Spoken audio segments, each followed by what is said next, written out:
Hi everyone, ethical hacking in Bangla এই সিরিজের ১৬তম পর্বে আজ আমরা ডস এবং ডিডস অ্যাটাক সম্পর্কে আলোচনা করব। তো চলুন শুরু করা যাক। ডস এবং ডিডস অ্যাটাক সম্পর্কে জানার পূর্বে আমরা সার্ভার সম্পর্কে সংক্ষিপ্ত একটি ধারণা নেব।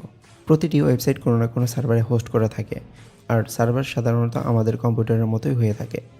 প্রতিটি সার্ভারে একটি নির্দিষ্ট কনফিগারেশন থাকে, যেমন 8 GB RAM, 4 core processor, 30 GB space, 5 GB bandwidth ইত্যাদি।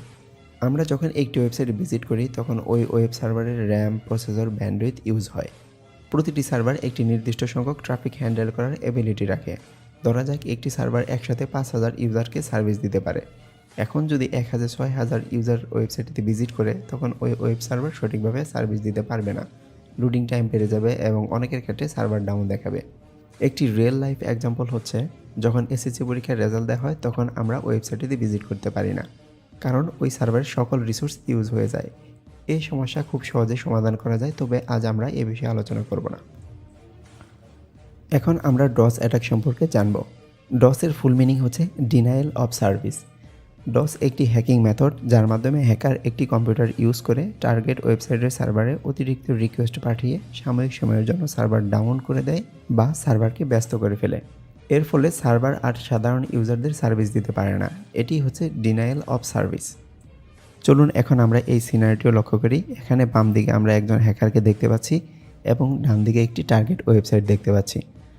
ধরা যাক এই টার্গেট ওয়েবসাইটের সার্ভার প্রতি মিনিটে 1000 রিকোয়েস্ট হ্যান্ডেল করতে পারে।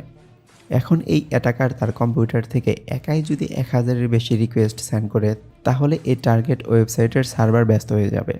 তখন এই সার্ভার আর তার রেগুলার ইউজারদের সার্ভিস দিতে পারবে না। এটিই হচ্ছে ডস অ্যাটাক। এখন আমরা ডিডস অ্যাটাক সম্পর্কে জানব। ডিডসের ফুল মিনিং হচ্ছে ডিস্ট্রিবিউটেড ডিনায়াল অফ সার্ভিস।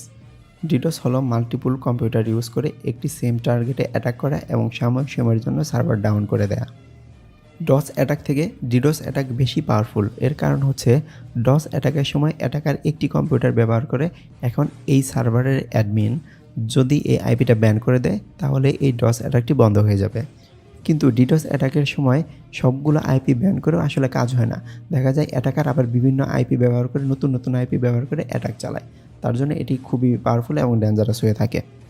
এই ডিডস অ্যাটাকের জন্য হ্যাকাররা বটনেট বা জম্বি নেটওয়ার্ক ব্যবহার করে, যার মাধ্যমে সহজেই সার্ভারে অসংখ্য রিকোয়েস্ট সেন্ড করা যায় এবং খুব দ্রুত সময়ের মাঝে টার্গেট ওয়েবসাইটের সার্ভার ডাউন হয়ে যায়।